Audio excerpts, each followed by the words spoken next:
sliced packaged white bread might be one of the most nostalgic foods of all time.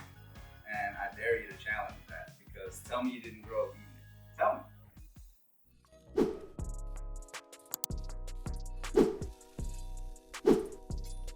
Hi y'all, welcome to Flaky Biscuit. We're making the meal for Maite Gomez-Rejón, and her nostalgic meals are called Lonches de Piñata. So I'm gonna show you how I whip it up.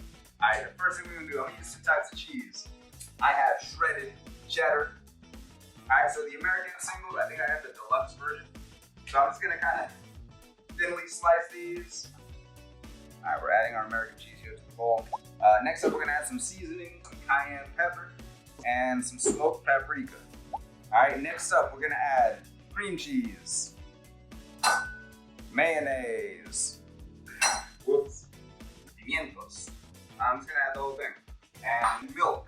Alright, so we're folding everything in, and we got this nice velvety, creamy texture here. Check it out, alright?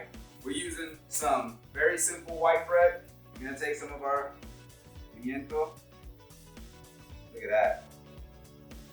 That's what I'm talking about. Alright, let's cut the crust off real quick. In honor of nostalgia, I believe the crusts were cut off in Maite's memory. Now tell me that don't look fire. Wow. I mean, come on. Come on. Tell me it doesn't look fire. Tell me right now. You can't. So check out the recipe on Shondaland.com. It's really delicious.